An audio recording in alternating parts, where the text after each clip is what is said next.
very, very impressed with her. You have another chance to be impressed because she's about to talk to us. Good afternoon, Tracy. Good afternoon. How are you? Fascinating conversation you boys are having. Isn't it? Has being called Tracy ever adversely affected any of your life outcomes? No, they haven't. I've hated being called Tracy, though, I'd have to say. I had a predetermined picture in my mind of what a Tracy was, which was a very cute, blonde-haired, blue-eyed little girl, and I wanted always to be called George. So you see, I guess I agree with Sir Bob in a certain way that my name conjured up a view for me, but it hasn't led to my criminality, no. I suppose, no. The serious question would be, is judging people by their names in any way, do you think, useful, or is it just wrong? Because you do work, I know you do work in youth employment. It's a passion of yours. You'll have an opinion about this. Well, I think that's odd. I guess there are times when an appointment is made with me by, say, a Beth or maybe a James, and I might have a picture in my head of who I think's coming to that meeting, but ultimately, have I made a decision as to how the meeting's going to go, what sort of style of person they're going to be, or should I employ them or not based on their first name? I find that a very, very odd concept. Yeah. In your time, Tracy, on boards of trustees and such, did you ever see an extremely named child and think, that's not right, that isn't fair, though? I've got a cousin whose name is Savage, whose first name is Savage, and I've always thought that was unfortunate because, he's a lovely, lovely young man, and yet that's how he introduces himself as, hi, I'm Savage. So has it coloured his world? I guess you'd have to talk to Savage about it, but as a parent, I wouldn't have named my child that, maybe a second name, but not as a first name. In the disciplines hearings I've had, and I take on board what Neil said about children that we've seen in our headlines, but I would draw attention to James and Coral, and they're not extreme names. Yeah. And in the discipline hearings that I've had, most of the children's names I can pronounce. They're very usual, and they're Kiwi names. They're New Zealand names often, Moana and things like that. In my defence, it was Jock that made that point. I beg your pardon. I'll put my hand up on that one, yeah. Tracy Martin, thank you. Thank you for joining us on a Friday afternoon. Have a nice weekend. Well, I've been a victim of name discrimination myself. I'm sure if I wasn't called Jock, I would have been appointed to the High Court years ago.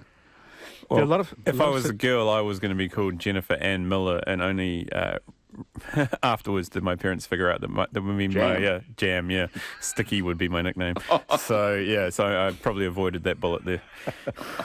A lot of, actually, I just can't scroll back to them all, but a lot of suggestions for your DJ name too, Jock. I might send them on. I'd love to put them on the Facebook page. Not broadcastable. Just before you two go, the saga of the desperate mother, Sally Faulkner, and the 60 Minutes crew charged with kidnapping in Lebanon. Just your quick comments, if you wouldn't mind. Some interesting revelations have come up with digging by journalists about this. The essential question with columnists on both sides of the fence over this, I notice. Do you think the crew involved in this were chronicling proceedings or facilitating? Were they somehow aiding and abetting? What is your view? I think there's a bit of both here when I first saw this story. One thing you've got to remember, when you go into a foreign country, they play by their rules, which are quite different to the ones that the 60 Minute people come from, so you can expect anything. And a lot of these foreign countries are very, very sensitive to Westerners coming in, interfering, poking their noses in. I think there's a bit of both in this. Neil? Yeah, I'd agree with that. I think they certainly were keen to follow the story as closely as possible, and that meant not intervening, not doing anything, just chronicling it as it goes. When in fact, there probably was a case to step away. All right, thank you. Neil Miller and Jock Anderson have been on the panel. Thank you both, guys. Always a pleasure. Pleasure. And that's our lot for the week.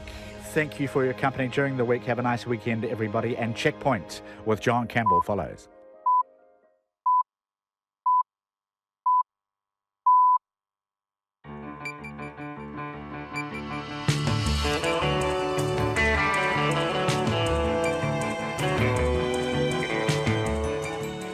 Kia ora everyone, welcome to Checkpoint on RNZ National. I'm John Campbell. On behalf of the Checkpoint team, thank you for joining us. Tonight, the review of mental health services and why the family whose son's death prompted it think it's a whitewash.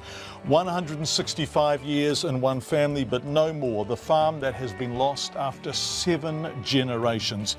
Helen Clark pitches for the top UN job, a new era in transparency and democracy. But with the big five still holding sway, what does that really mean? We go to Japan for the latest on the earthquakes and the consequences for a country still debating a return to nuclear power after the quake and tsunami of 2011. The New Zealander whose team of journalists has the Panama Papers, a tyre mountain nobody wants, and an homage to Kobe Bryant. All of that and a man in a hat in the next 90 minutes. But first, here's Katrina Batten with RNZ News. Kia ora, good evening. Hospitals in Japan are still admitting casualties from the powerful earthquake which struck the southern island of Kyushu today. Aftershocks are continuing from the magnitude 6 quake which killed at least 9 people and injured more than 1,000 others. There have been over 160 aftershocks and at least 19 buildings collapsed in the town of Mishiki. The BBC's Rupert Wingfield-Hayes reports the death toll remains at 9. We are hopeful that that is now the final death toll. There are still searches going on in buildings to see if any more people are trapped, but they think they have got to all the people who were trapped. The number of injuries continues to go up, though. We've now got the latest over 1,000 people admitted to hospital from injuries. Japan has one of the most sophisticated earthquake warning systems in the world. People have them on their mobile phones. You usually get 30 seconds to a minute's warning. But this earthquake struck on land. It was very shallow and it was very powerful, and people got no warning at all that it was about to hit. Rupert Wingfield-Hayes reporting. The father of a man who drowned after walking out of a mental health facility at Waikato Hospital says a report on services there is a whitewash. An investigation into Waikato mental health services has found staff there are struggling to cope with a big increase in demand. Tiana Barnes reports. The report by the Director of Mental Health, John Crawshaw, says an increase in demand for mental health services has affected Waikato DHB's services. He says it must address staff shortages. His report follows several serious incidents involving mental health patients at the hospital, including the death of 21-year-old Nikki Stevens last year. He was being treated after a suicide attempt when he walked out of the hospital into the Waikato River where he drowned. His father, Dave McPherson, says the report doesn't give an accurate picture of what is happening at the DHB. This is Tiana Barnes. Education Ministry figures indicate most children with severe special needs are in low decile schools. The figures show 60% of children in the ongoing resourcing scheme and in the Ministry's Behaviour Service are in schools in deciles 1 to 5. Our education correspondent John Gerritsen reports. The figures are completely disproportionate to the school's 40% share of the total school roll. Principals say poverty is directly linked with special needs and they need more help, especially with children with violent behaviour. The Education Minister, Hekia Parata, says the funding of low decile schools will be addressed in the government's review of school funding. The government is also overhauling the special education system, but Ms Parata says there will not be any new funding to accompany the changes next year. This is John Gerritsen. And you can hear more about special education on Insight after the 8 o'clock news on Sunday morning. A High Court judge says a retired Californian couple who imported up to $7.2 million of the Class A drug methamphetamine into New Zealand were willfully blind. Karen K. Ross and her husband Archie James Ross were sentenced in the High Court in Auckland today to 4 years and 2 months in prison. Justice Fata says the pair travelled all expenses paid to Japan, India, Brazil, Italy, Hong Kong and on to New Zealand where they were stopped by customs. Mr Ross, you denied knowledge that there were drugs in the suitcases. Instead you say that you thought that it was cleaning solution for washing black money, another long-standing West African money scam. Justice Fata says Karen K. Ross told customs officers they were carrying experimental malaria medicine.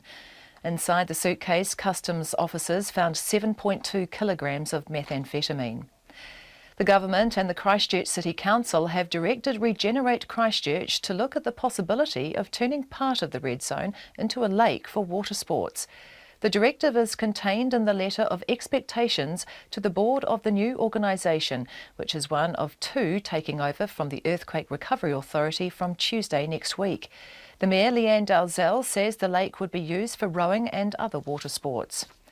A helicopter on fire has made an emergency landing in a paddock near Rotorua. Fire services were called to the rural property at Tikitiri at 3:30 this afternoon, where they found a helicopter engulfed in flames. A pilot escaped uninjured and the fire has been put out. A person is in a critical condition in Middlemore Hospital after being hit by a train at Otahuhu Station in Auckland. All train services are now operating again, but there may be some delays. In sport, New Zealand's top-ranked swimmer Lauren Boyle says winning medals isn't on her mind for the Rio Olympics later this year. Boyle is one of 8 swimmers selected to represent New Zealand in Rio and will compete in the 400 and 800 metres freestyle, coming up against the American star Katie Ledecky, who's favourite to sweep her events. Boyle says because there's so much depth in swimming globally, her aim is to simply be her best in Rio. In my events, the 400 and 800 freestyle, there are about 10 women who are capable of winning a medal, so I really don't know what's going to happen on the day. Lauren Boyle and breaststroke specialist Glenn Snyders will both be attending their 3rd Olympic Games. Meanwhile, experienced canoe slalom paddlers Luca Jones and Mike Dawson have also been selected for Rio. The Crusaders and All Blacks midfielder Ryan Crotty says bringing up his Super Rugby century is a goal he set a couple of years ago. Crotty will play his 100th match for the Crusaders against the Argentinian side, the Jaguars, in Christchurch tonight.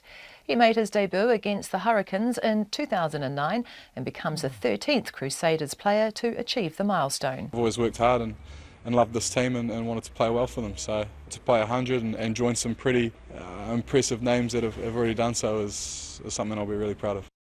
The Crusaders centurion Ryan Crotty. That's the news. Tonight on Nights, David Bowie, The Glam Years. Country Life goes on an adult literacy course for people living in the back blocks. Mike Hurley brings the sport. He's one of the organisers of the Teti Beach Bathtub Regatta in the Bay of Islands. They haven't pulled the plug on it yet. And we have a Sonic Tonic dedicated to going it alone on Nights with me, Brian Crump, after the news at 7 on RNZ National.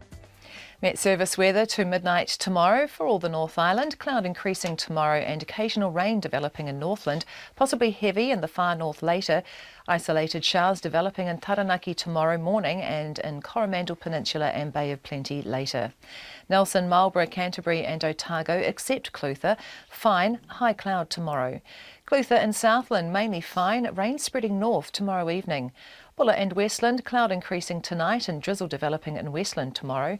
Fiordland, fine at first, apart from patchy drizzle in the south. However, cloud increasing tonight with drizzle spreading elsewhere, turning to rain tomorrow evening and becoming heavy. The Chatham Islands, cloudy periods, 1 or 2 light showers possible today. And it is now 5:08.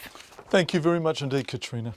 In March of last year, a gentle 21-year-old man, much loved by his friends and family, walked out of a mental health facility at Waikato Hospital and into the Waikato River, where he drowned. He suffered from a sub-branch of schizophrenia. He was a risk to himself, and he was being treated following a suicide attempt.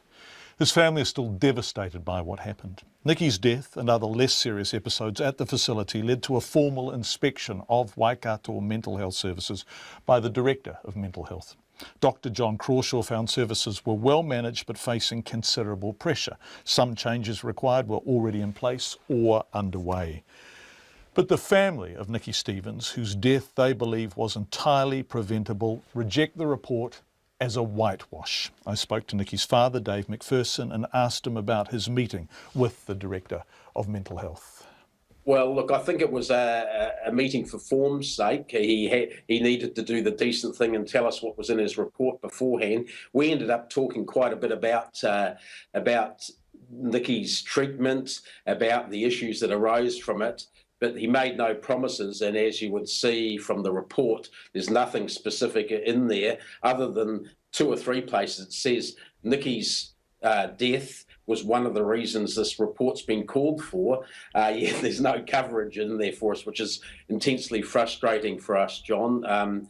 He did say that things are heading in the right direction as far as he's concerned at Waikato DHB Mental Health Services. He said the cultures, that they're addressing the issues. And I mean, if I hadn't known what I knew about what happened to our son and all the other cases that we've heard about since then, I would think that everything was rosy there. But reading his report and knowing what I do know, I think he's on a different planet. It's just not how things happen with our son. It's not how things are happening with other families and other patients there, or I suspect other institutions like the Henry Bennett Centre elsewhere around the country. Dave, Nicky was very much in the care of the DHB and the Henry Bennett Centre, and he was able simply to wander off. And the buck for that seems to stop with no one. Absolutely. And not only stops with no one, they haven't even started looking at that officially. There's been not a single report yet or investigation that's been completed that actually looks at what did happen to Nicky. And that's one of the big problems for us. 13 months ago, our son died while in the legal care. We weren't given a choice over this, and Nicky wasn't given a choice over this. While in the legal care of the Waikato DHB, he was allowed outside, unsupervised for a smoke break. The CCTV video shows he was going backwards and forwards like he was trying to make up his mind what to do, and then he took off. We can see all of that, and no one's taken responsibility for that in 13 months. No one said sorry to us in 13 months. No one has ever said sorry for the fact that Nicky was able to get away and as a direct result of that died. No one has said sorry in that way. Only that they're sorry that we've had a loss. I'm sorry for your loss. Not I'm sorry that we contributed to your loss, or that we dropped the ball, or that anything like that. Nothing. And I didn't realise, sorry Dave, until you said about a minute ago that Nicky was being held despite the wishes of the family. Is that the case? Well, in the sense that it was a compulsory care order signed by a psychiatrist employed by the hospital that was done in the final instance without us even knowing he was in hospital after Nicky had tried to commit suicide and been taken to hospital. They signed him over to a compulsory inpatient care order, which neither Nicky or us were given any say over, and we had no knowledge about, and I suspect Nicky had no real knowledge about either at that point. So in the context of the fact that he was compulsorily detained, kept, and was under treatment to prevent him from taking his life, the circumstances in which he died, now, how do you see all of this? We warned them. Nicky tried to drown himself while he was in the hospital, unsuccessfully, came back with wet bandages and wet clothes and told us about it. It was recorded in his clinical notes in the hospital. We wrote to them saying, you must not let him out. He's going to do it again. And they ignored us in practice. They said, yeah, we'll stop him going out, and that wasn't passed on to the people that were in charge on the floor. And that culture, really, John, is sort of still there in the DHB. It's a sort of culture of the clinicians know best, and the family who know the person the best. In many cases, not every case, we're just treated as annoying sort of people that are making a bit of noise on the side, and we'll humour them with a meeting, but we'll go on with our job because we know what's best for them. We actually had the clinical director there say to us, trust us, we know what we're doing. Where have we heard that before? Dave McPherson, who's Nicky Stevens' father. The report into Nicky's death, well, the report following Nicky's death really, was done by the Director of Mental Health, John Campbell. He says overall, the Waikato services were found to be well managed and led, but facing considerable pressure. He found frontline staff were disheartened, afraid to speak up, and had low morale. John Campbell said staff shortages needed to be fixed immediately, and a clear strategy to balance clinical management and patient rights needed to be created. Let's go to Japan now, which has been rattled by strong aftershocks after an earthquake in the southwest. Left at least 9 people dead and somewhere in the region of 1,000 injured. While yesterday's 6.0 magnitude quake was much lower than that of March 2011, that earthquake touched off the massive tsunami and, of course, nuclear meltdowns at Fukushima. The intensity was similar on the ground because the quake struck on land and at a much shallower depth. Most of the dead came from Mashiki, a town of around 34,000 people, very near the epicentre of the quake in Japan's south. Anna Fifield, a New Zealander, is now the Washington Post bureau chief in Tokyo. I asked her about the damage in Mashiki. These are like single houses that are there, and a lot of them have come down, and people are reported to have been trapped under that. There's quite a lot of widespread damage around there. The trains had stopped. There's a 2-century-old castle in Kumamoto that has been damaged, and we could see dust clouds rising from it last night while the earthquake was happening. It's kind of amazing. In Japan here, they have cameras fixed in certain places around the country at all times, including in the newsrooms. So you can actually see the live footage of these earthquakes happening. So we could see the cameras shaking like Billy-O last night when the earthquake was happening, and these big dust plumes coming up from the city. Yes, people will vividly remember that footage of the tsunami coming in, obviously, just the terrifying footage of that water. So I presume it's the same cameras, well, the same kinds of cameras at work. The other thing we will remember, of course, is the nuclear facilities. And there are 3 down in this region of southern Japan, aren't there? That's right. So almost all of the nuclear reactors were turned off after the Fukushima disaster, and the government here has been really pushing to try and get them all turned back on.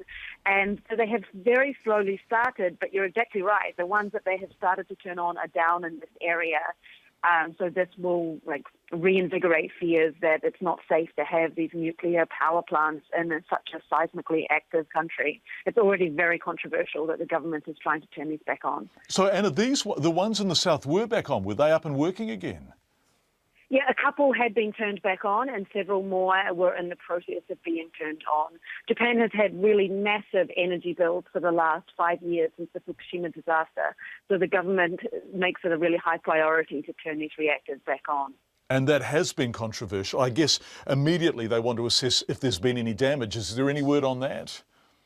Not yet. As far as I know, they are still trying to check the state of the nuclear reactors. There have been a few fires around the place, but that is more to do with gas leaks and things like that. Okay, and in terms of the bigger picture, which is the debate about Japan's energy future, this is a disaster for the pro-nuclear lobby, isn't it?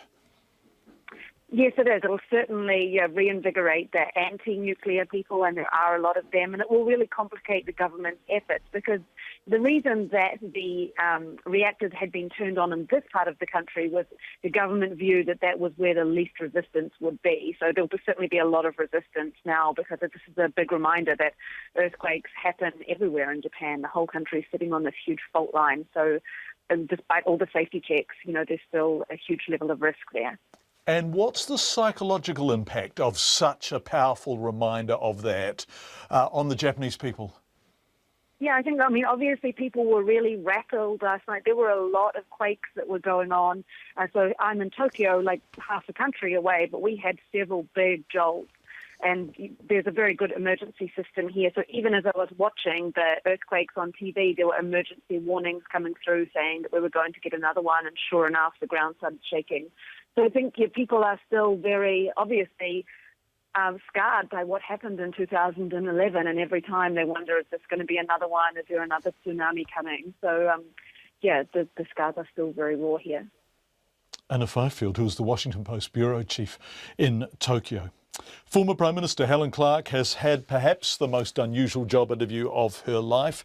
The current head of the UN Development Programme was questioned for 2 hours about her ability to lead the United Nations, full stop.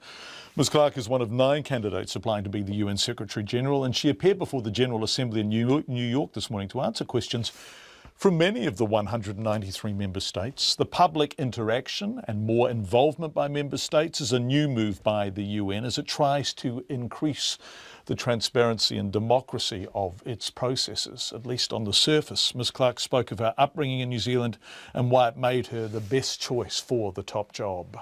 I grew up on a backcountry farm on an unsealed road in New Zealand, and I learnt from my parents values which I think are essential to leadership. They're about being ambitious but realistic, and about being hard-working and resilient when the times get tough. Many in my family and my local community fought and were killed in World Wars I or II.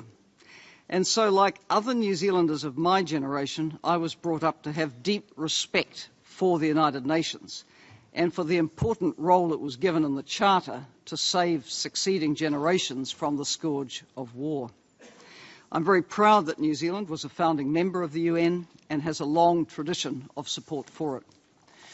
I also grew up in a society which prioritised opportunity and fairness for everybody.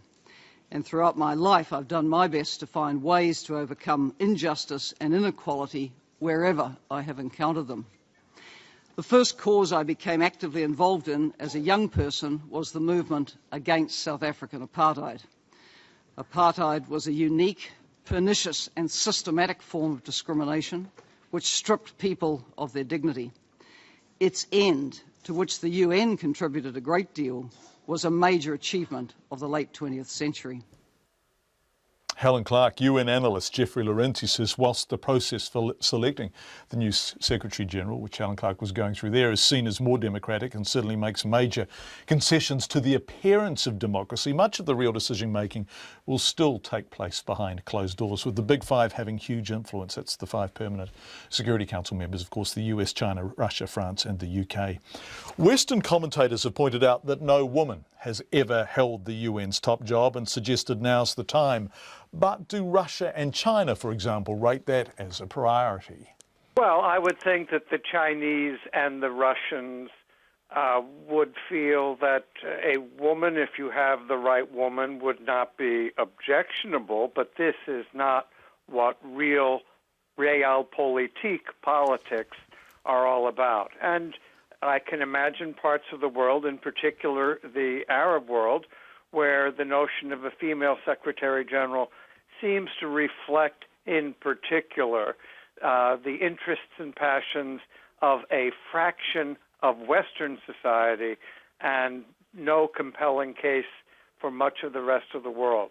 Now, one can conceive of women candidates whom even tough-minded guys would defer to, and the candidate floated about in UN discussions as that ideal, as the kind of sweet spot. The Lady Godiva on a white horse, that's probably not the best analogy, but the knight on a white horse would be Angela Merkel, but she has shown no interest in wanting this job, which involves a good deal less power than she has right now. Yeah, that's absolutely right. Can we look at the candidates who've spoken so far in this contest, this public contest? So Montenegro's foreign minister, a former prime minister of Portugal, this woman Irina Bokova, who is the director general of UNESCO and also comes from Eastern Europe. So people are putting money on her. And Helen Clark, this is a very strong candidacy field, isn't it? Well, this is a strong candidacy field if the metric is having had UN experience. And Helen Clark has had unusual UN experience as the head of the UN Development Program, where she presumably could have been in a position to have won hearts and minds among developing country ambassadors if she is viewed as having played those cards right. But she is from a Westernish country, even if it is not in Western Europe. Antonio Guterres, former Prime Minister of Portugal, has been heading the UN High Commission for Refugees. And whatever one's judgment may be on how that agency has stepped up to the task of these unprecedented refugee flows, he does have an important UN credential. Irina Bokova, the Director General of UNESCO, has a UN credential not as visible in New York as perhaps the other two. And there's a question of whether she has really put UNESCO on the map as an intellectual shining light, particularly when World Heritage has been threatened by many of the conflicts in the Middle East. And the other question is the degree to which countries feel that, quote, Eastern Europe as a regional group really is entitled to, quote, its turn, end quote, at the Secretary Generalship. It's a region that no longer has a rationale for separate existence. Most of its members are now part of the European Union. But there is a clamor from that part of the world, and it does have a larger number of women in politics than we have seen in East Asia, South Asia, almost any region of the non-Western world except Latin America. Jeffrey, one final question, and I suspect it's one that I'm going to ask and dread and don't want to answer because this isn't how the UN works. But if I begged and implored you on behalf of New Zealand to make a pick for the early front runner, who would you think is doing the best work so far? I don't think there is a single one of the announced candidates who has established a clear front-runner status. I think that most of them have so far been able to get signals from the permanent members that at least at this point they would not be blocked. But not the absence of negative animus is not the same as having lined up commitments or having even lined up people to thinking this person is qualitatively different from the rest. I think this is quite different from the U.S. presidential election because nobody is actually campaigning on a distinct ideological line or bringing a different and hard-nosed, hard-charging agenda. They all know that this is a job where you have to keep trying to appease people all the way. That's Jeffrey Lorenzi, analyst, UN analyst. I don't know if you heard his other phone ringing underneath. He stopped our interview and he said, I've got to go, it's my bride on the phone, which was rather lovely. So that was that with Jeffrey Lorenzi, but yes, no front runner emerging so far, and possibly he thinks the weight of the democracy and the transparency being somewhat overstated because it will be, after all, Security Council and its permanent members who make or lead the decision.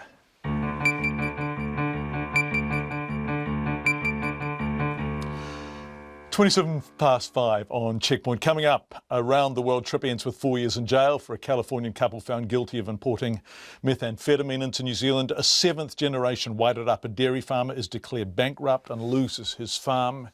Alex Benton explains to us how it all happened, and it is very much a story of our times. That's coming up. NBA star Kobe Bryant retires in style, clocking up 60 points in his 1,566th game. Incredible.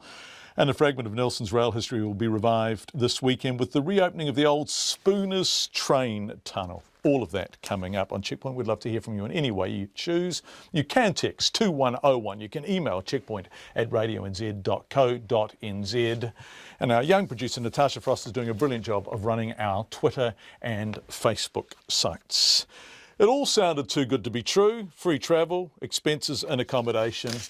And by golly, it most certainly was. Retired Californian couple Karen K. Ross and her husband Archie James Ross were jailed for 4 years and 2 months today for importing millions of dollars of methamphetamine into New Zealand. Our court reporter Edward Gay was at the High Court in Auckland and filed this report. The sitting of the High Court is now open for the conduct of a sentence. In the Crown against Karen K. Ross and Archie Karen James K. Ross and Archie Ross, aged 67 and 68 respectively, travelled to Japan, India, Brazil, Italy, Hong Kong and New Zealand, all expenses paid, after meeting a man from Ghana. But there was one catch. They were asked to carry what they were told was coffee and rice. Justice Fata said in October last year the couple were given 2 suitcases to bring to New Zealand, where their travel suddenly ended after customs staff approached them. You told customs staff the suitcases contained some form of experimental medication for malaria treatment. When asked for the keys to the suitcases, you informed customs staff that you did not have keys and could not open the cases. The 2 suitcases were then forcibly opened by customs staff and approximately 7.2 kilograms of methamphetamine was found. According to customs, the drugs had a street value of between $4.3 and $7.2 million. Later analysis of Karen K. Ross's laptop and phone showed 6,200 Skype conversations with a Ghana man identified as Daniel Kofi. Archie Ross, a veteran of the Vietnam War, told authorities the pair were to collect $3,000 for delivering the suitcases. Mr. Ross, you denied knowledge that there were drugs in the suitcases. Instead, you say that you thought that that it was a cleaning solution for washing black money, another long-standing West African money scam. Justice Fata said the pair were willfully blind about what they were carrying. He took time off their sentence for their early guilty pleas, their poor health, and the fact that they have a dependent disabled daughter. The case has striking similarities with that of Ralph Sherman Souls, a 74-year-old US war veteran who was cleared of knowingly importing 6.2 kilograms of methamphetamine hidden in the lining of his suitcase. A jury found him not guilty after his lawyer Ross Burns argued Mr. Souls couldn't have known what he was carrying. Speaking from his home in Florida, Mr. Souls says the people running the scams are persuasive. Well, the only thing I can tell people is not to take anything, period, that's not yours. Not to pick up anything and not allow anybody to give you anything and not trick you into anything, just like they did me, and it was done so well. Mr. Souls says elderly US citizens being approached by drug traffickers is a common occurrence, and the US authorities need to do more to educate people about the scams. He says the same scammers are still approaching him to this day. For Checkpoint, Edward Gay. Katrina standing by with the news headlines, but just before we go to them, a piece from Canada. The Canadian government has unveiled draft legislation on doctor-assisted suicide.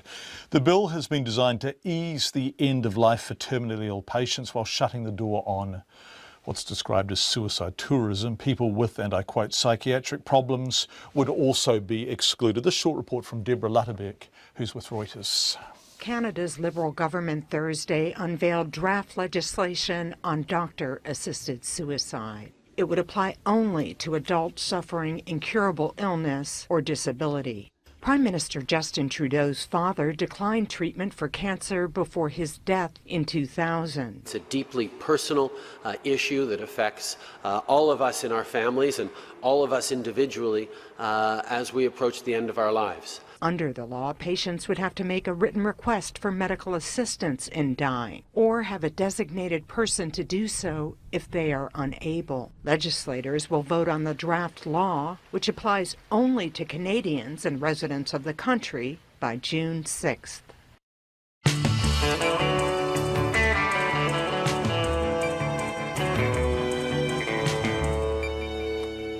5:32 coming up on Checkpoint. 165 years in one family, but no more. Wairarapa dairy farmer Alex Benton tells us about losing a farm that has been in his family for 7 generations. A decision on the future of Christchurch's red zone land could be made within a year.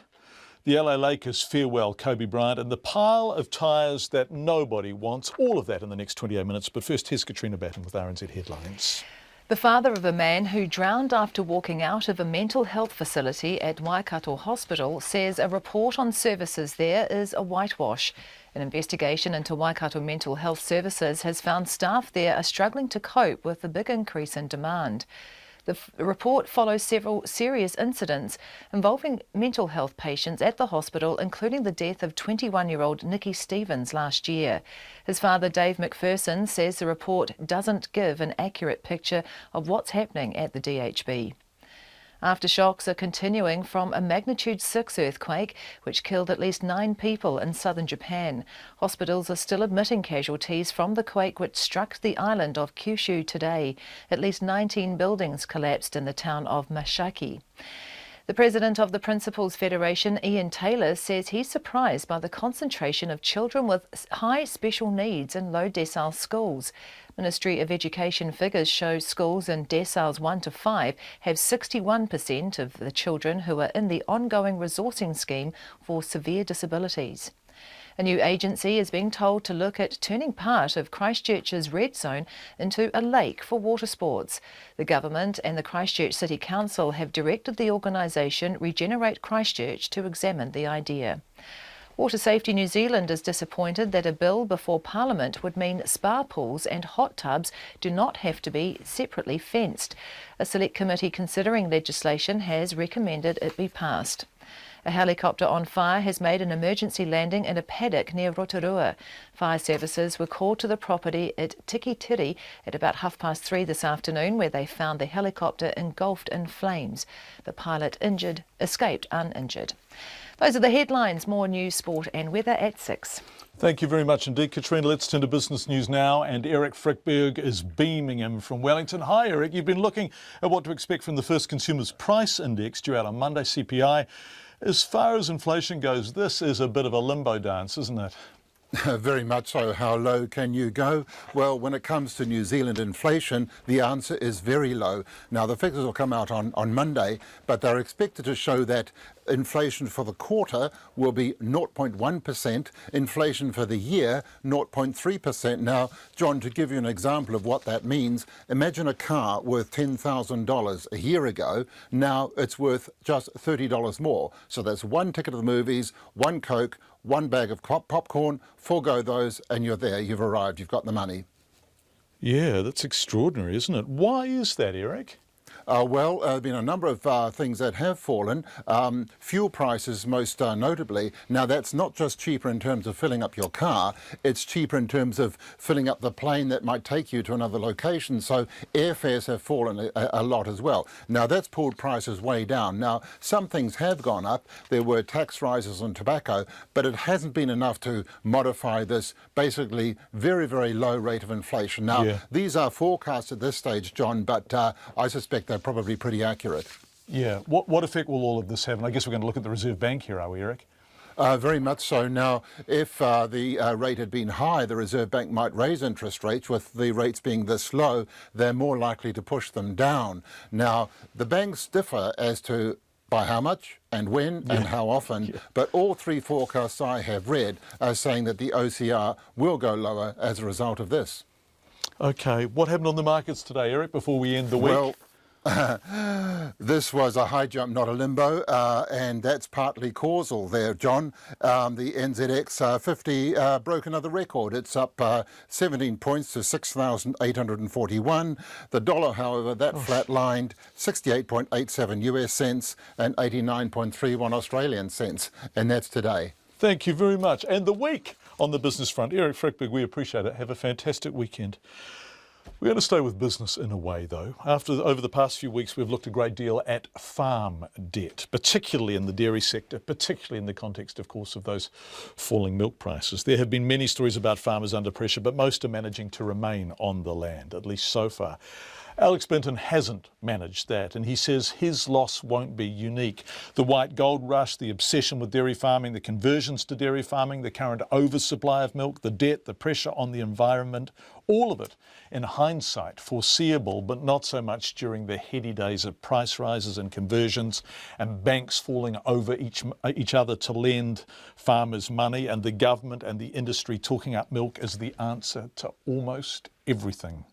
Alex Benton believed it all and bought into it, and now he's lost his family farm. Well, we were some of the earliest settlers in the southern Wairarapa region, and our family acquired the property off a local iwi in 1851. 165 years ago, one family. That's a very long time in the history of Pākehā settlement, unbroken until now. Where are you living? I'm just staying with some friends. So how did this happen? Well, the answer, as is often the case, is complex. But in a way, it encapsulates the perfect storm facing an unknown number of dairy farmers. In February, a member poll from Federated Farmers revealed 1 in 10 dairy farmers are now under pressure from their banks over their mortgage. Too much debt, falling milk prices, and then, for Alex, issues with water and council consents, and bang. It's really a metaphor for what's happened to a whole lot of farmers across the country. Alex's was a family farm, slow and steady, incremental improvements over generations. It is. I mean, every generation, there's 7 generations on that farm. Every generation has contributed something to improving the farm. And Alex, townies get a bit confused about this. You don't simply inherit the farm, do you? Each generation buys it from the previous generation, is that right? Yes, basically it's how it's been done down the line. It recognises that the older generation needed income and need somewhere to retire to, and obviously need to buy a residence and so forth. And so they need to be provided for. So, as each generation had done before him, Alex bought the farm, he borrowed money to do so, but he and his brother worked hard and... Well, the farm was freehold in the early 2000s.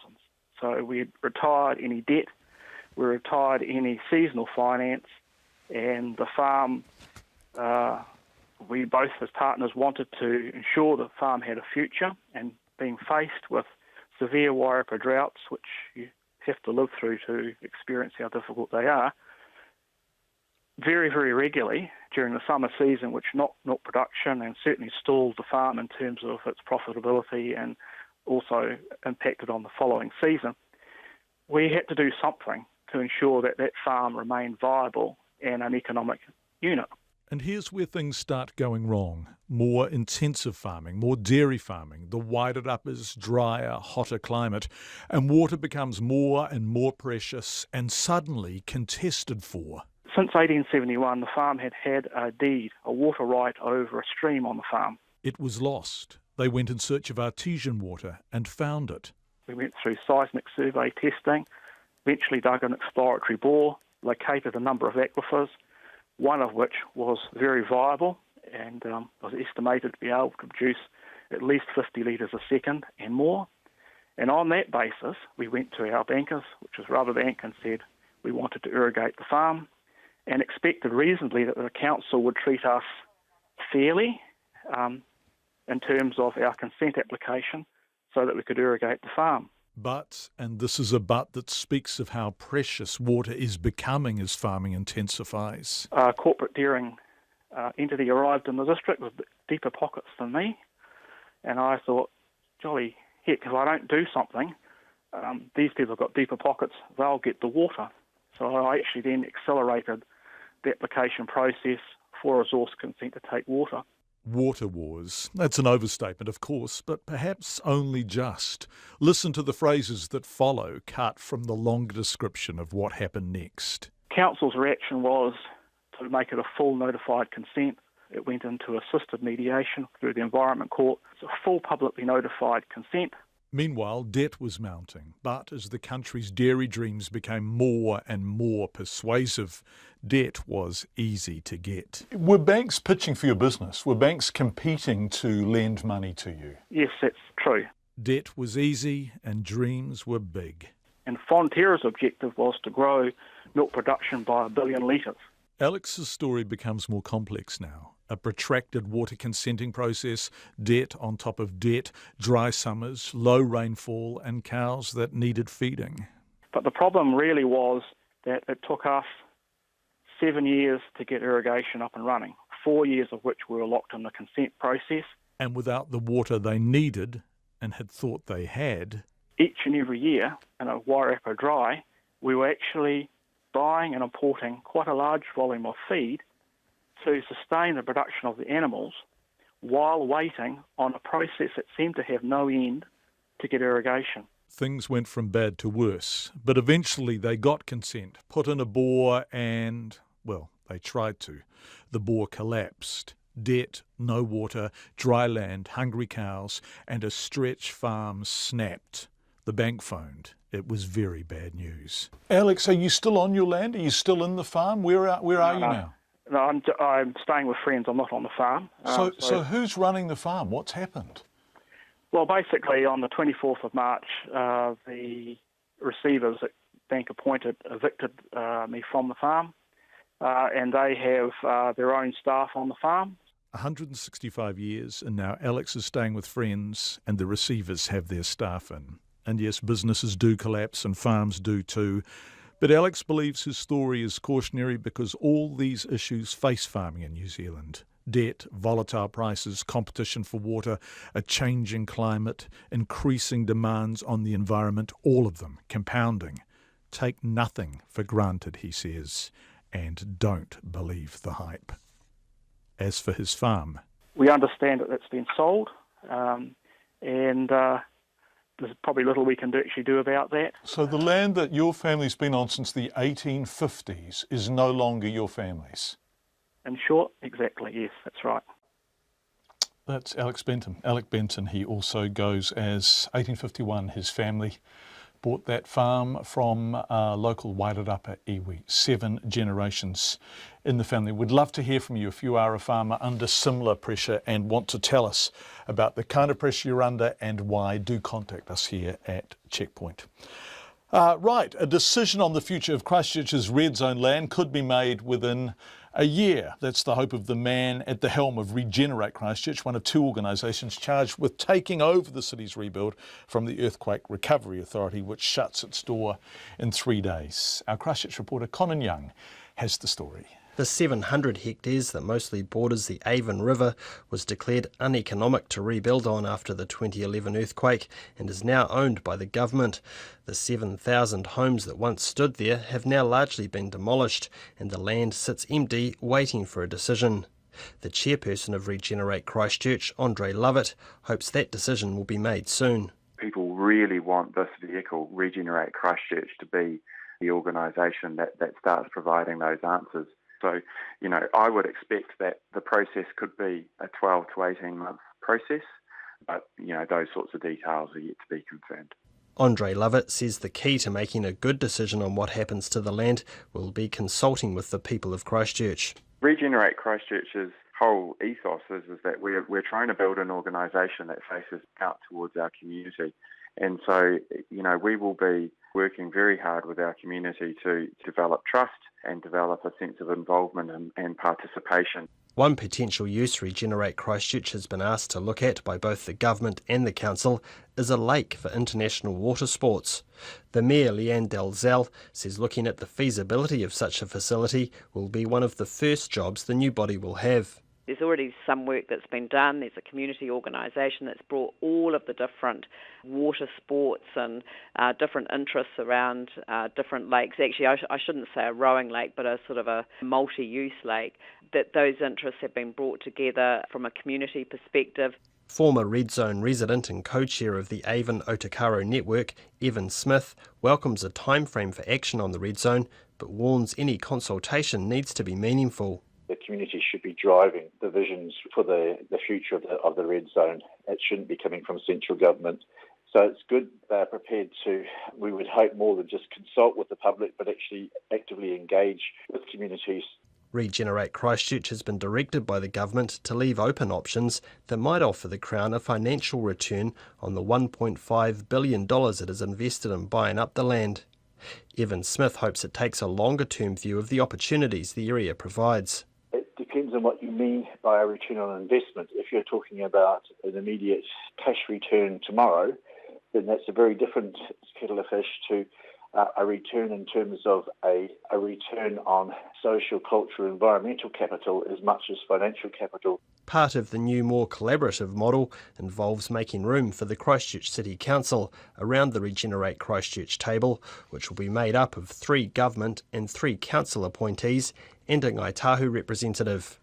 One of the council appointees, Humphrey Ralston, has been an outspoken critic of the government's role in the city and even made a submission criticising the Regenerate Christchurch bill for retaining Minister Jerry Brownlee's power of veto over the decisions it makes. Mr Ralston did not return calls for an interview on what has led to his change of heart, but the final version of the bill has been changed to say Mr Brownlee must give particular regard to Regenerate's recommendations, something those spoken to say gives the new body real teeth. In Christchurch for Checkpoint, Conan Young.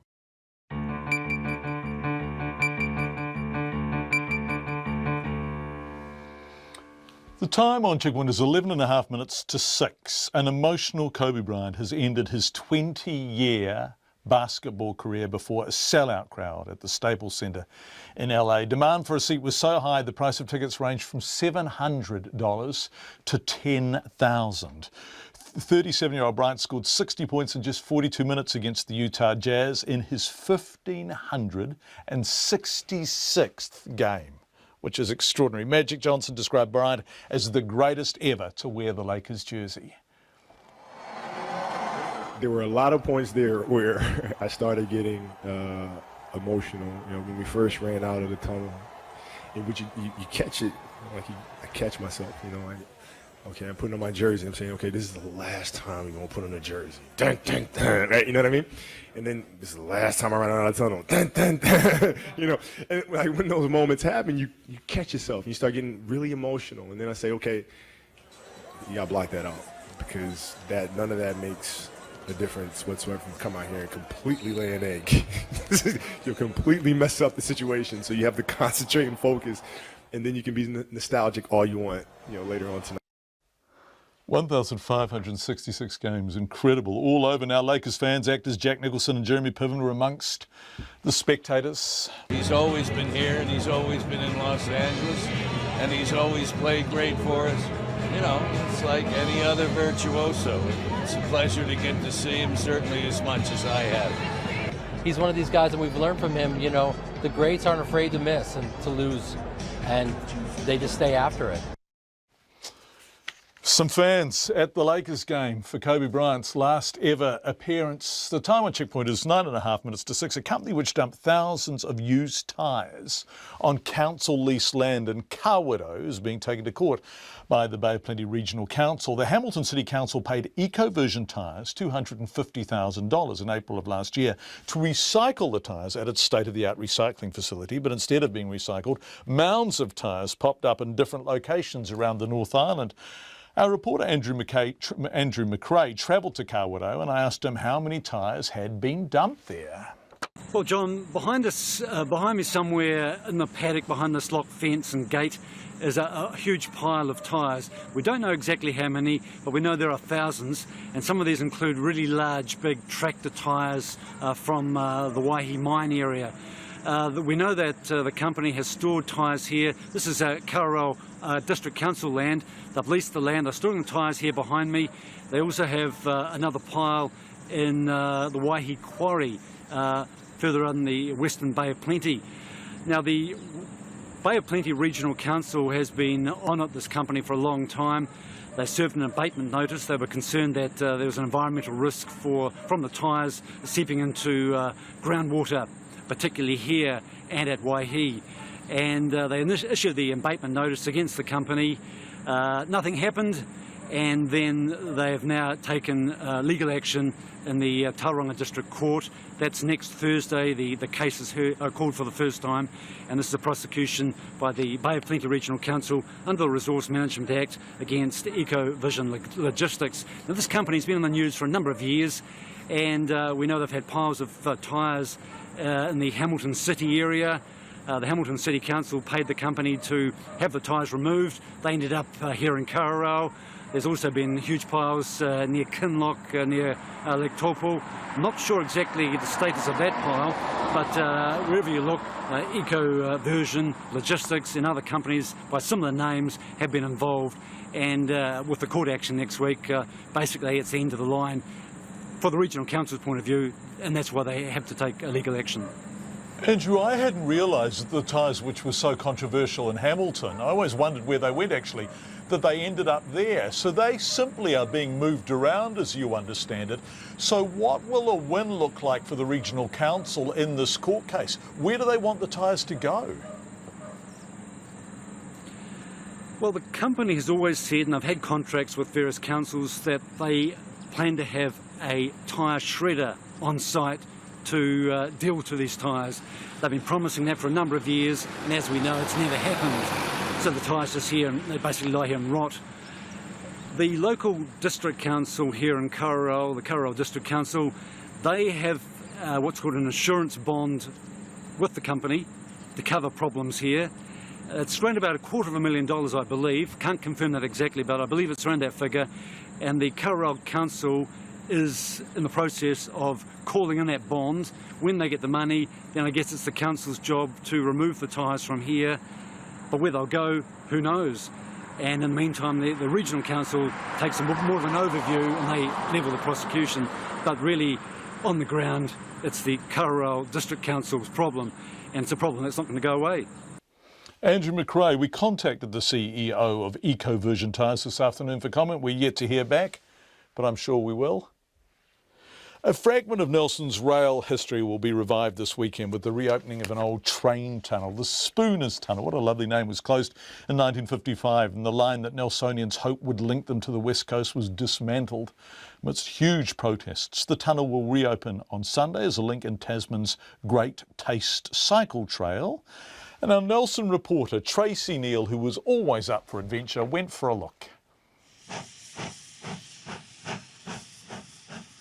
The ghosts of Nelson's hard-won and eventually lost railway rest in a tunnel 40 kilometres south of the city. Cyclists will soon be puffing up the line decades after the last steam train did. Gillian Ratt, who heads the Cycle Trails Trust, says it's a huge milestone. Well, we're at the Nelson end of the old Spooners Railway tunnel. And that was a tunnel that was intended to be part of the railway that would connect Nelson and the West Coast line at Inangahua. But it became the railway to nowhere. Teams of workers with picks and shovels began digging the tunnel in 1873, and 20 years later it opened. But less than a century later, the railway that linked Nelson with the rest of the South Island succumbed to political and economic pressures of the time. And with much local protest, and I guess what is now quite well known as a bunch of local women sat down on the track when the last train came past, and one of those was Sonia Davies, the trade unionist. Gillian says getting the tunnel reopened has taken years. It's on railway reserve land, part of which was returned to local iwi under the treaty settlement process. So a lot of this land is now Ngāti Toa, and they've also been very supportive of putting the route through here. So we've got a lot of support, Nelson Forests, Linns, Ngāti Toa, but the actual detail of sorting out the easements and the legalities has been quite challenging and taken some time. And there's still a few loose ends that we're busy tying up. The 1.4 kilometre tunnel will need cyclists to approach with a sense of adventure and a torch. Gillian says reflectors placed along the tunnel's floor of compacted gravel and sand will guide cyclists without diluting the experience of almost complete blackout. But right in the middle, it's very black. Now you put your hand in front of your eyes and you really can't see. And if you're biking and you haven't got a decent light, it's quite hard to keep your balance because you've got nothing to locate on. The Taste Tasman Trail currently stretches almost 100 kilometres. To date, it's cost $5.5 million, shared between the Tasman District Council, the government and some community fundraising. There's about another 80 kilometres to build to create a complete loop around the Tasman district. Tasman Mayor Richard Kempthorne says it's a huge regional asset. It is a great aspect of tourism in Nelson, Tasman, and I think it's a tremendous feature, so I think we recognise that and it's a real benefit for us. But it's unlikely the Tasman Council will step up its share of funding to the region's new economic development agency, driven by neighbouring local authority Nelson City. Tasman District Council part fund that. We don't put quite as much in as Nelson, but we still have a very significant chunk, so that's to do with economic development and tourism, so that hasn't wavered. The amount that we've put in has reduced, but that's all to do with affordability of rates. Nelson mountain biker Clinton Jones reckons the cycle trail is great for the region, but more is needed to promote it. Nelson is really starting to become known nationally and internationally as a mountain biking destination, but we don't quite have the systems and the services in place to cater for that. Clinton Jones says cyclists need more information on the possibilities in Nelson, and groups involved need to get together to work out a plan on how to improve facilities in the region. The official opening of the tunnel on Sunday will be marked with a blessing. In Nelson for Checkpoint, Tracy Neal. Water Safety New Zealand is disappointed that a bill before Parliament would mean spa pools and hot tubs don't have to be separately fenced. The Building Pools Amendment Bill would replace the existing Fencing of Pools Act, which is almost 30 years old. A select committee considering the legislation has recommended it be passed, with Labor and the Greens opposing that. Water Safety says the committee has favoured cutting compliance costs over children's safety, but the chair of the committee, National Scott Simpson, rejects that. I'm a little disappointed. I think that the committee has given a very careful consideration to every aspect of the bill. There was a range of sometimes quite emotional presentations in terms of the submissions, And the committee had to find a balance between what was practical and realistic versus what was sometimes the quite prescriptive positions that some submitters wanted us to take. And I think the committee's found that balance pretty well. Scott Simpson says the new regime would not change things very much for most pool owners. Where there are some pool owners who have a natural barrier that is no less effective than a fence would be, then those natural barriers may be taken into account. And the primary one that's being envisaged is a cliff face, for instance, and we make that clear in our report. So there's no weakening in that regard. Where there is a difference is that we recognise that for small heated pools, otherwise referred to as spa pools or hot tubs and that sort of thing, that a child-proof cover is probably going to be, in fact will be, as effective as a fence in almost all situations. It's National's Scott Simpson, finishing just in time for...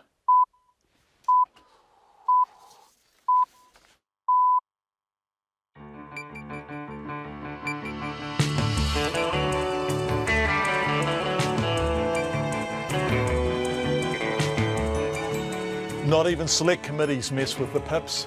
It's 6 o'clock on RNZ National. You're listening to Checkpoint. Thank you for being with us. We really appreciate your company. Coming up in the next 30 minutes, the only New Zealander who has access to the Panama Papers as far as we're aware. He talks to us about working with the team that is pouring through them. Have authorities missed the boat when it comes to reforming animal welfare? Certainly a big issue this week. And the phone app that literally provides a window on the world. Quite remarkable. There's all of that and more coming up in the next 29 minutes. But first, here's the news with Katrina Batten. Ngā mihi nui, good evening. The father of a man who drowned after walking out of a mental health facility at Waikato Hospital says a report on services there is a whitewash. An investigation into Waikato mental health services has found staff are struggling to cope with a big increase in demand. It follows several serious incidents involving mental health patients at the hospital, including the death of 21-year-old Nikki Stevens last year. His father, Dave McPherson, told Checkpoint the report doesn't give an accurate picture of what's happening at the DHB. It's a sort of culture of the clinicians know best and the family who know the person the best. In many cases, not every case, we're just treated as annoying people that are making a bit of noise on the side, and we'll humour them with a meeting, but we'll go on with our job because we know what's best for them. Dave McPherson. The Director of Mental Health, John Crawshaw, says the DHB must address staff shortages. An 8-month-old baby has been rescued, apparently uninjured, from a house that collapsed in the magnitude 6 earthquake in southern Japan. The quake killed at least 9 people and injured more than 1,000. Thousands of people fled their homes and many people spent the night in the open in the town of Mashiki in the Kumamoto city on the island of Kyushu. Troops have been sent to the scene, but rescue operations are being disrupted by aftershocks. A new agency is being told to look at turning part of Christchurch's red zone into a lake for water sports. The directive from the government and the Christchurch City Council is contained in the letter of expectations sent to the board of Regenerate Christchurch. It's one of 2 organisations taking over from the Canterbury Earthquake Recovery Authority from Tuesday next week. The Mayor, Leanne Dalzell, says the lake would accommodate rowing and other water sports. She says a local community group has already undertaken planning around it.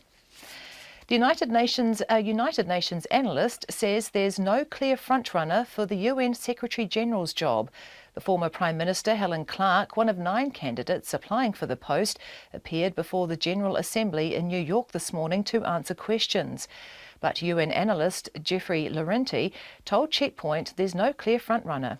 I don't think there is a single one of the announced candidates who has established a clear front-runner status. I think this is quite different from the U.S. presidential election because nobody is actually campaigning on a distinct ideological line. UN analyst Jeffrey Laurenti. A North Korean missile launch to mark the birthday of its founder, Kim Il-sung, appears to have failed. South Korean and American officials have not yet identified the rocket, but it is suspected to have been a previously untested Musadin medium-range ballistic missile.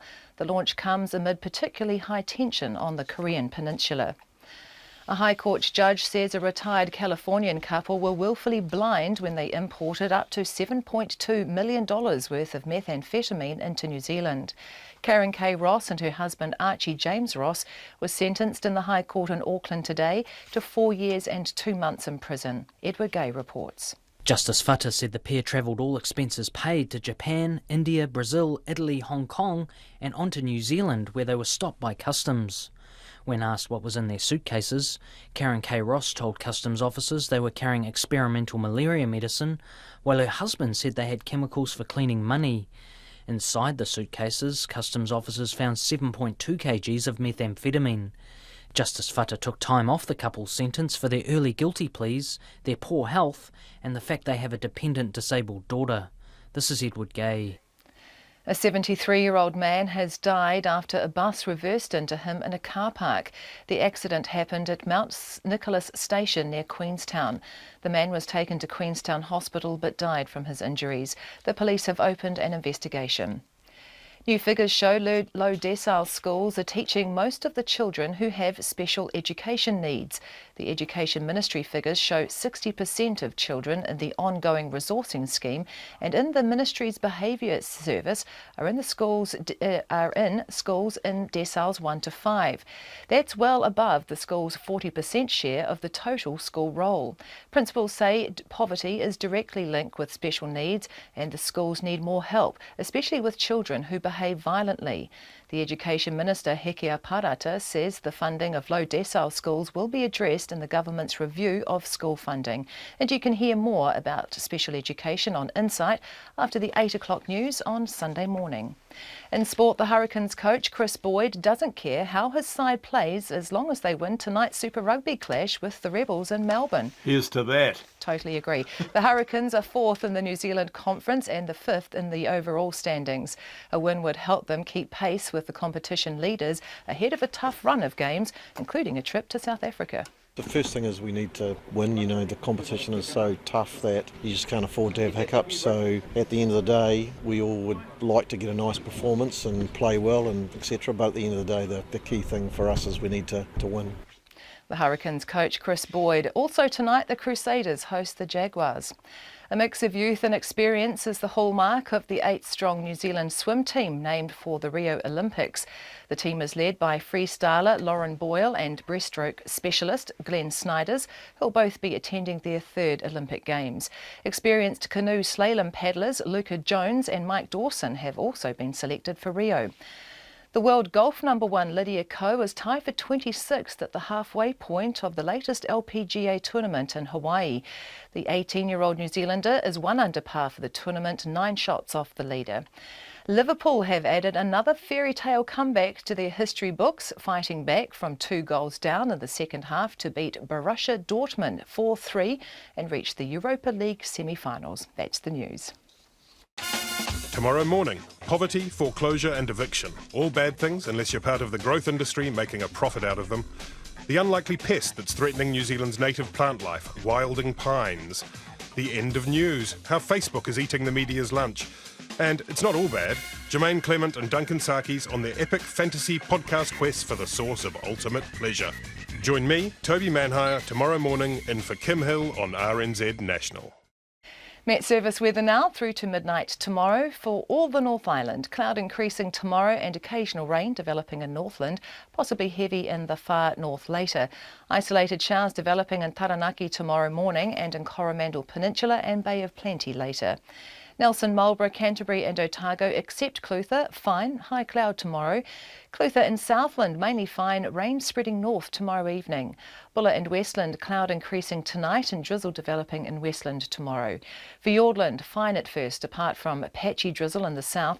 However, cloud increasing tonight with drizzle spreading elsewhere, turning to rain tomorrow evening and becoming heavy. The Chatham Islands, cloudy periods, 1 or 2 light showers possible today. It is just gone 6:08.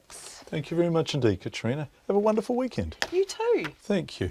Go the Hurricanes. Go the Canes. As the opposition loudly makes claims about the Panama Papers, Mossack Fonseca, John Key and John Shewan, what the papers themselves actually reveal about New Zealand and the foreign money in very many trusts here is still not known.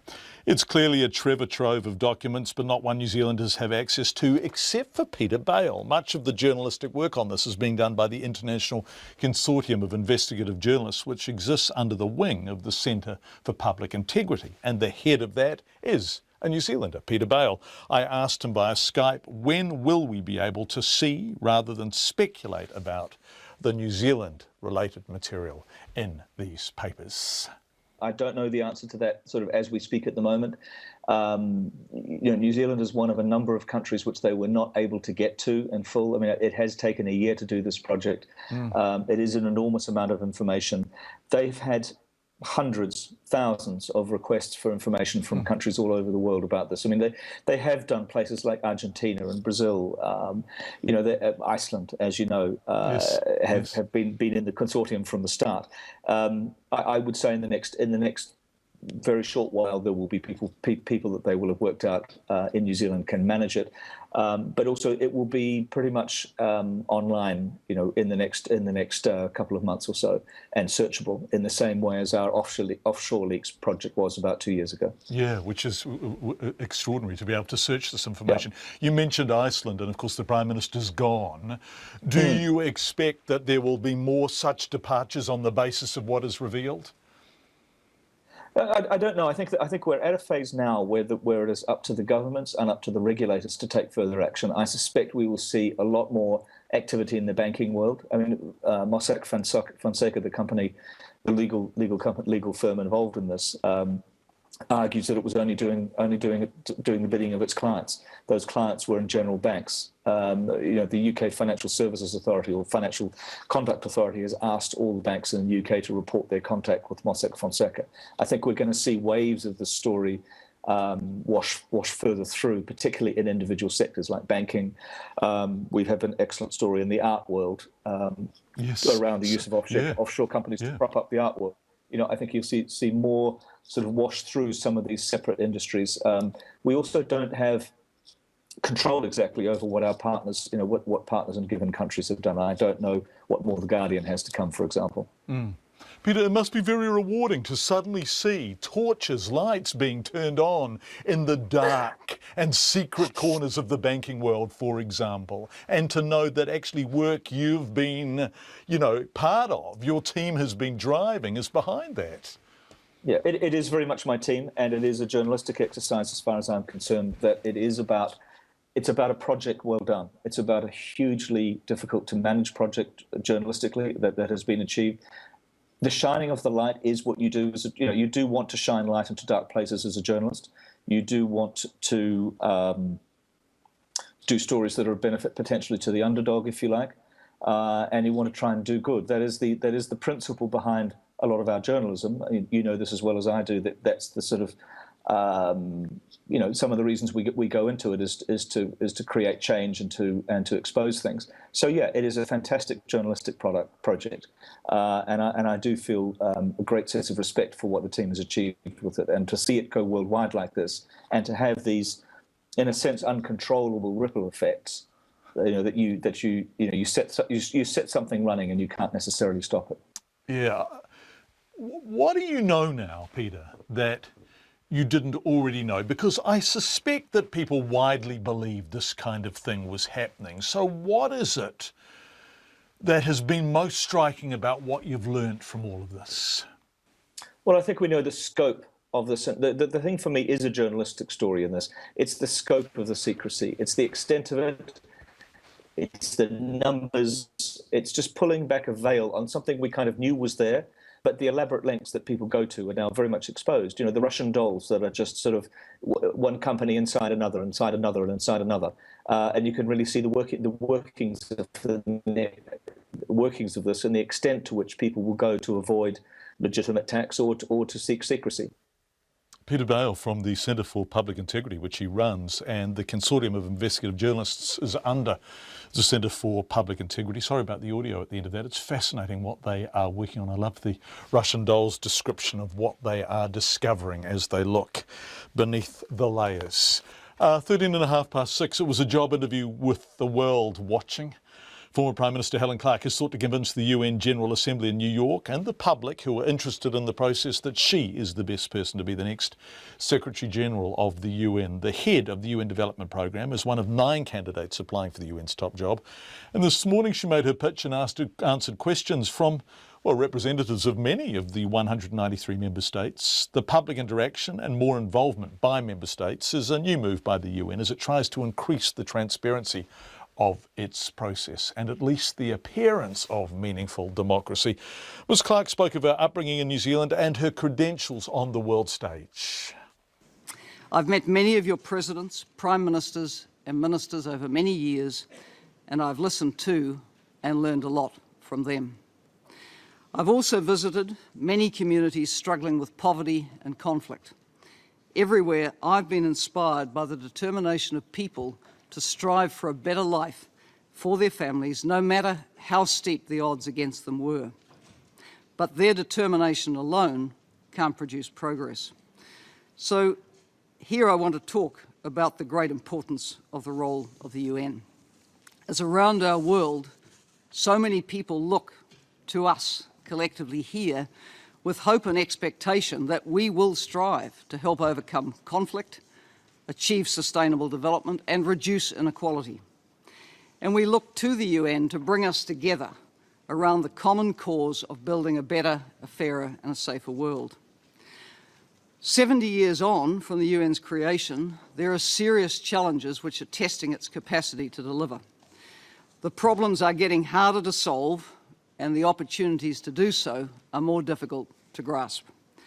But we have to strive to do our best through ever closer collaboration and dialogue and through building the broadest partnerships we can. Helen Clark, if you were watching that, you'll have seen she looked very relaxed. RNZ News reporter Jim Brackybush is in New York. Helen Clark told the UN the main challenges it faces is poverty, terrorism, conflict, millions of people being displaced and the impacts of climate change on nations that don't have the resources to respond.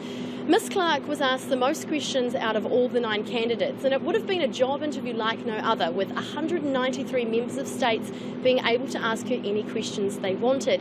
It's the first time the interviews have been held in the public eye, and the General Assembly says this is a game changer for the process. But people say the fact that the Security Council can still choose the Secretary General that they want means that the process hasn't really changed anything at all. Jim Brackybush, who is in New York. Low decile schools have long complained about the difficulties they face, but a lot of it's been anecdotal. Now new figures indicate they are responsible for caring for many of the children with special education needs. Deciles 1 to 5 schools have 40% of all school children, but as much as 60% of those with significant disabilities and behavioural problems. In other words, they're being asked to punch above their weight. Principals say poverty is directly linked with special needs and they simply need more help to do the job they so desperately want to do. Our education correspondent John Gerritsen filed this report. Decile 1 Manurewa East School has between 30 and 50 children at any one time registered as having special needs. The school's deputy principal, Kathleen Porter, says by contrast the Decile 10 school where she used to work only had 5. She says there are direct links between poverty and special education needs. There's a direct correlation between not just educational needs for those children, but also their health needs, the social needs, the access to housing, budgeting, resources through WINS and social development, and what is on our register. It can't be denied, it's fact. That's backed up by Education Ministry figures provided to RNZ's Insight programme. They show schools in deciles 1 to 5 have 61% of the children who are in the ongoing resourcing scheme for severe disabilities, 60% of the children who get help from the Ministry's Behaviour Service, and 51% of those in its Communication Service. That's significantly more than those schools' 40% share of the national roll. The president of the Principals Federation, Ian Taylor, says a concentration of children with special needs will strain schools' finances. Most schools would probably be funding way more then you're actually funded to give the support to those kids. So that's you dipping into your operational funds.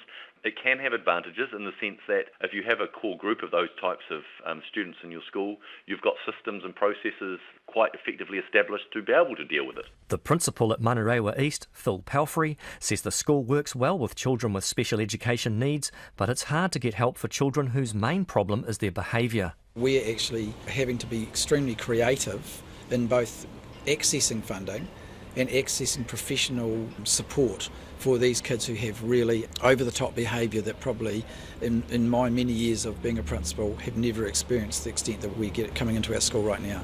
That problem was highlighted this week in Pairoa, where local schools are refusing to accept a violent 9-year-old boy.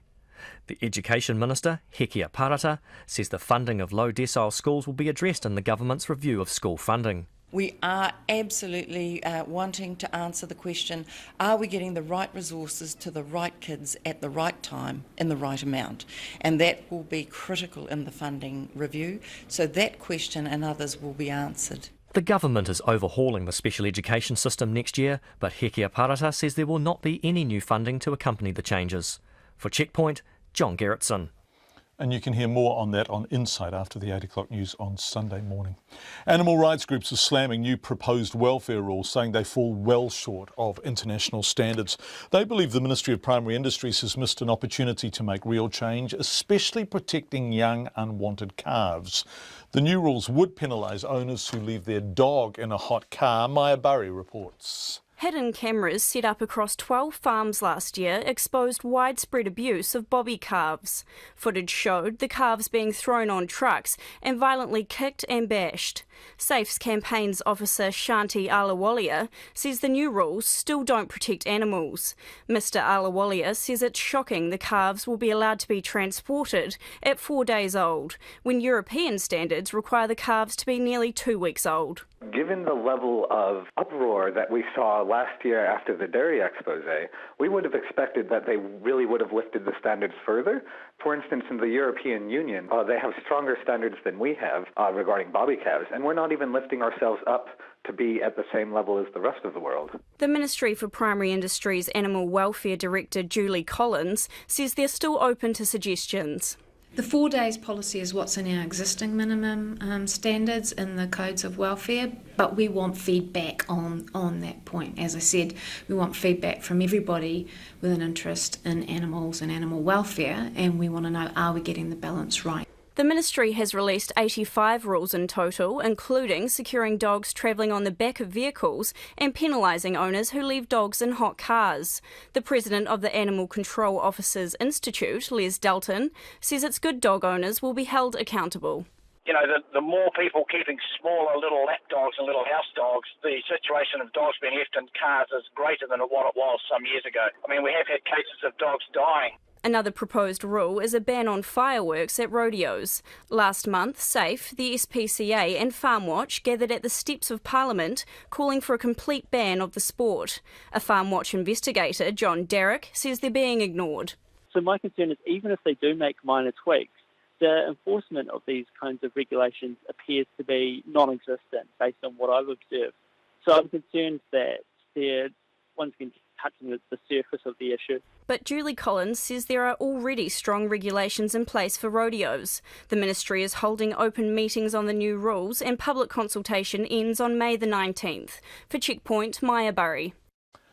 After the next interview, you will be fighting for a window seat next time you get on the plane. Shane Loeffler, an undergraduate student from the University of Minnesota, has developed a phone app which helps passengers identify and explore exactly what is below them. I asked Shane via Skype how the idea came about.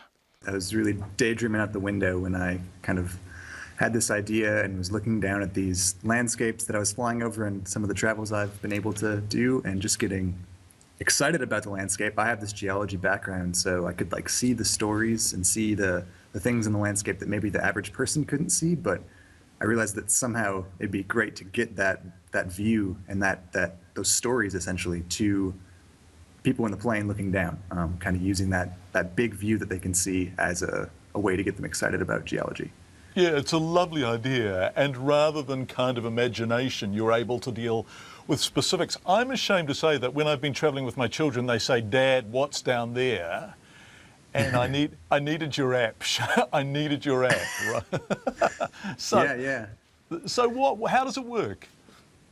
So probably the base, like the most important part of it is maps. So it's a mapping thing. So it downloads a strip of maps to pretty high resolution. You can choose multiple different types of maps, so terrain, satellite, street, whatever you need. And then it saves all those offline so that you can use them without Wi-Fi on the plane. You're just cruising along in airplane mode.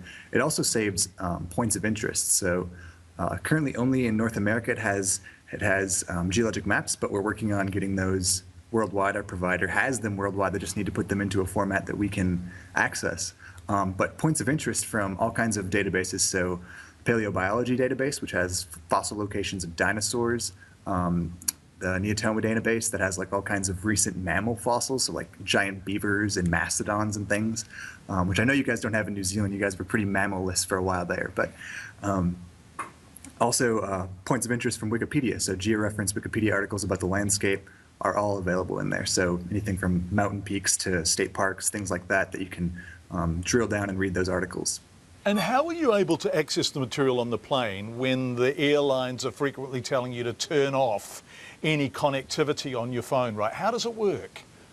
Yeah, so the key here, I guess, is to know where you're going before you get on the plane. So if you know you're flying from Christchurch to Sydney or something, you can click that, you tap Christchurch, you'd go over and tap Sydney, it would show you your path, you'd say load path, and then it would load all the information on that path and the maps, and then you hit save for offline, and so you're on Wi-Fi while you're on the ground, you download all that stuff, all those articles to your phone, and then you have them saved so you don't need a connection while you're flying. You can just turn on airplane mode like they ask you to, and then you're tracking yourself with the GPS, which is completely fine in airplane mode. It actually just works by listening to the signals that are coming down from the satellites. There's no sending of signals with GPS, so completely okay in airplane mode.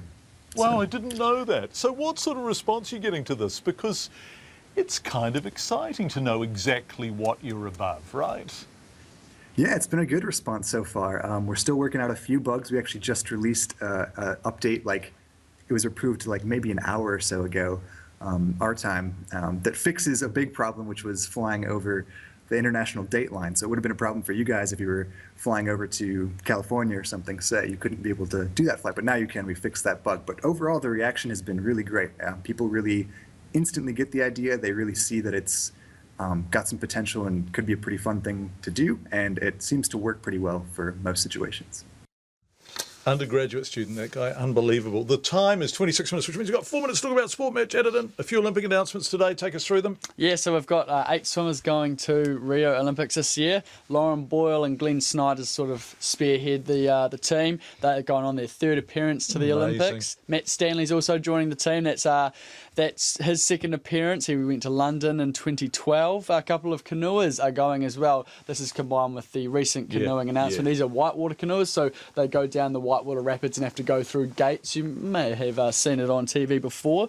We've got Luca Jones and Mike Dawson going. It's Luca's 3rd time and Dawson's 2nd time. So he came 15th in London. So it's pretty good field going. Yeah, whitewater not as strong as the rest of the canoeing team, but boy, they are strong, aren't they? Yes. By golly, requires they are. A lot of body strength, that sport. A lot of body strength. And a lot of skill too. The manoeuvrability in those canoes, it's impressive. Okay. Women's football, the Olympic draw is out. Where's New Zealand, Matt? The football Ferns have come up against a tough draw, that's for real. We're facing the American side, who are 4-time Olympic champions.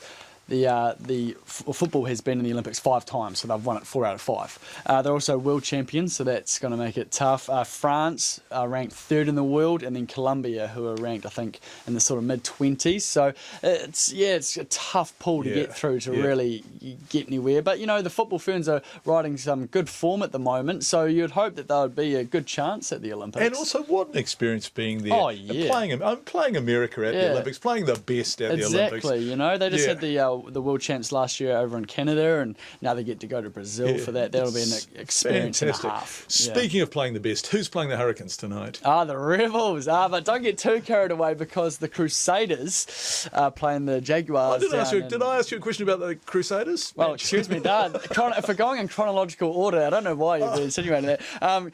If we're going in chronological order, the Crusaders match is first down in Christchurch. I apologise to Christchurch. Yes, don't forget the Crusaders. Then, yes, the Rebels are facing the Crusaders Hurricanes. have got the Jaguars. Yep. I get a bit confused about the Jaguars. How similar is it to the Argentinian national side? It is very similar. Right. There's a number of players in that squad that are also members of the Pumas. Augustine Creevy, their captain, is coming back and joining the side. He didn't play against the Blues last week. So I think they've actually bolstered their side for this game against the Crusaders. The Crusaders are coming off 5 wins in a row, which last time they did that was back in 2011 after the earthquakes. Had 6 in a row. I'm so pleased they're having a good run for Todd Blackadder. One of the nicest men in the history of New Zealand rugby. Speaking of Todd, they've just today announced that they are looking for a new head coach. So if you know anyone that's looking for a head coach in Super Rugby job, the Crusaders are looking. So that's Stuart Lancaster. Doesn't he want a job in the Southern Hemisphere? Oh, possibly he could come back. Yeah, well, he doesn't need one. I think he's a bit short at the moment. And also, do we need the world's most boring rugby in this country? No, we don't. No, okay, Hurricanes are playing the Rebels tomorrow. Yes, so that's tonight. That's in Melbourne, obviously. Yes, it is at Amy Park. So the Rebels have actually been surprisingly good in that Australian conference this year. I think they're tied with the Brumbies at the moment on top. They beat the Waratahs historically just a couple of weeks ago. They're coming off a bye, so they're well rested. So it should be a good game. And then tomorrow night, we've got the Blues and the Sharks, repeat of the first ever Super Rugby final. Where's that game? Here in Auckland, so if anyone wants to go. Eden Park or North Harbour? Eden Park. So get along to that game. It's going to be a cracker of a game. It is going to be a good game, a good repeat of the 20 years. And obviously they're doing a shout out for Curtis Ho. They'll be giving a minute's silence for him, who passed away unfortunately earlier this week, aged 31. Matt Chatterton, thank you. And have a wonderful weekend, everyone. RNZ News headlines at 6:30. The father of a man who drowned after walking out of a mental health facility at Waikato Hospital says a report on services there is a whitewash. An 8-month-old baby has been rescued from a house that collapsed in the magnitude 6 earthquake in Japan. A new agency is being told to look at turning part of Christchurch's red zone into a lake for water sports. A tourism company has suspended its Queenstown operation after the death of a man who was hit by a bus in a car park. Our next news and weather is at 7.